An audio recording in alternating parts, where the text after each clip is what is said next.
What is up, my friends? You are very welcome along to this Anfield Agenda special video where I'm going to be tackling two subjects. Trent Alexander-Arnold and the rumoured number that he's looking for to stay at Liverpool, and the PGMOL and the whole situation with David Koo. I'm going to give you my honest, unfiltered thoughts on both of them, asking you guys as always to let us know your thoughts in the comment section. Drop a like on the video if you enjoy it, and of course don't forget to hit that subscribe button. Now, before I get stuck into it, just a quick word from our sponsor Surfshark, but I will be right back in 83 seconds time where we will get stuck into these subjects. Talk to you in a bit. This video is sponsored by Surfshark, the best VPN on the market. Surfshark is an app or browser extension that allows you to change your location to access websites in other countries and keep you safe and secure from hackers. Using Surfshark, we here in Ireland can access other countries' Netflix libraries or other streaming platforms like DAZN in Spain for all those important Premier League games. Surfshark keeps you safe and private by protecting everything you do online. Everything. When your device connects to the internet, all that information is, in a way, blurred out. Surfshark is particularly useful for keeping you safe from being hacked if you use public Wi-Fi. Let's say you're in a cafe, you're at college, you're out and about, they've got you covered. Surfshark allows you to use one subscription on unlimited devices, meaning you can share your account with friends or family or that neighbour who's a little bit cheap. On top of all of this, Surfshark offers a 30-day money-back guarantee. You can also upgrade to Surfshark One, which includes the VPN, an alert system for breaches related to your data, such as emails and credit cards, and an antivirus software for your desktop. Our sign-up offer gives you Surfshark VPN for a little over €2 a month. Simply scan the QR code on screen right now or use the link in the description.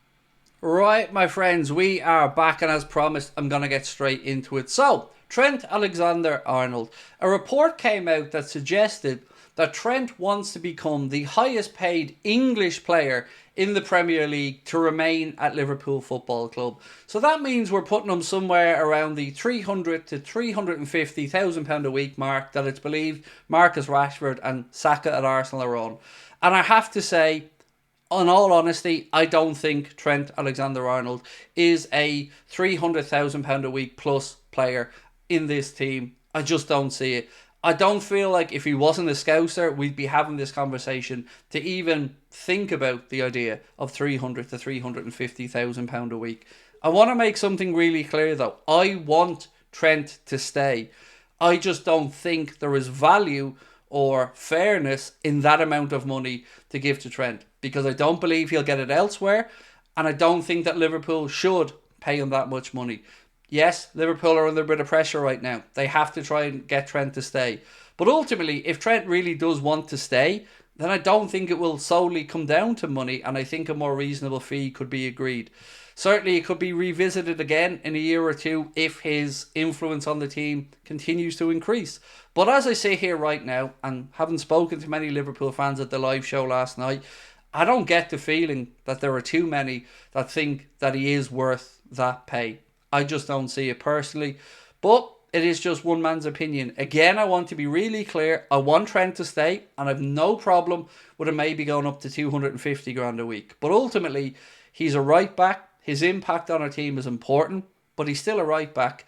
And I don't want to really be in a world where we see right backs paid £300,000 to £350,000 a week. It just feels crazy to me. So that's my take on that one. And as always, I want to know your thoughts. Now, on the PGMOL and the David Koo situation, I'm going to read you out something, and then I'm going to come back to this topic. So this came from somebody close to David Koo, who has been reported as saying this, that this person, who wishes to remain anonymous, said that David Koo said to them that Goodison Park is the worst place to referee because of the Scousers and the young Scousers and the people shouting at him. He also said he hates going to Bournemouth, and he isn't a fan of Andy Robertson. Now, if we can take for 1 second the Everton thing and park it up alongside the Liverpool thing, then we can safely say that it isn't just Liverpool he dislikes, if we're believing this comment.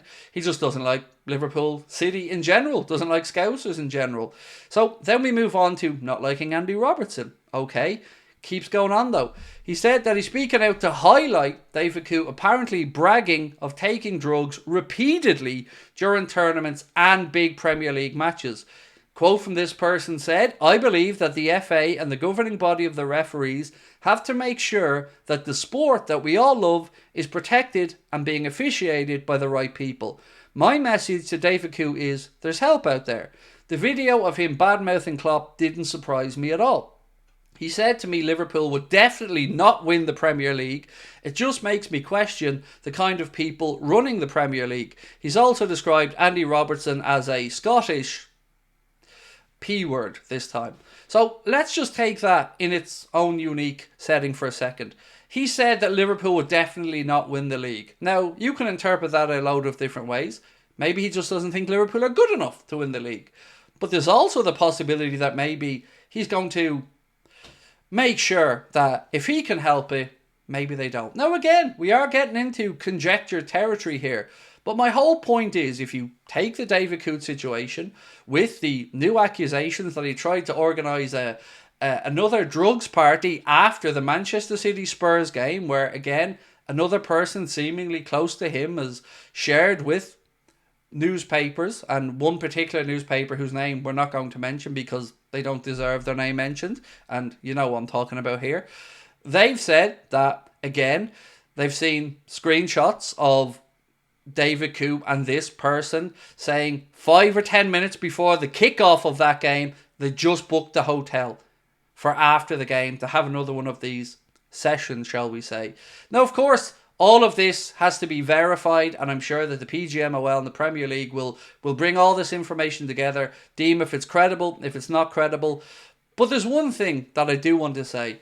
During all of this process, I think what I feel safe in saying is, to me as a football fan, I feel like for somebody to behave this way, to feel so ambivalent about taking these substances in front of colleagues, with these things being filmed, that to me speaks to a culture of arrogance in the PGMOL, a culture of people getting away with bad behaviour. And there are many more things that have come out over the last few days, some of them around him, some around other referees. And I just feel like the shutter's been pulled up by many journalists and pundits to kind of say that, oh no, we can't say that referees are bad. Why? Why can't we for 1 second even acknowledge that perhaps, just perhaps, there are some bad apples that need to be weeded out? Or perhaps the PGMOL aren't fit for purpose. And what I mean by fit for purpose is, I don't believe they can self-govern. I don't believe any outlet can self-govern. And I don't have faith in the PGMOL for a whole host of reasons as a football fan. And I'm not a tinfoil hat wearer who thinks they're corrupt or thinks that they definitely don't want Liverpool to win things. But I do feel that there is a culture in referees where they've become people that feel like they're celebrities. Another accusation labelled at David Coote was that he didn't want to go down to do a game of the Championship because he was too big to do a game of the Championship. These guys are referees. They're not footballers. They're not coaches. They need to learn and know their place. They're important to the game. The game couldn't happen without referees. But they aren't always right. They aren't always perfect. And to once again try to get to a place where everybody else is vilified to try and protect the indefensible, I find galling as a football fan. I find it annoying and I find it arrogant. And I feel like this situation should be a catalyst to this really becoming an in-depth analysis of the PGMOL and their role in the English game. That's my take on it, because I don't think these things happen by accident. You don't go into work and feel that in front of your other work colleagues or your peers that you could behave in this way without repercussion.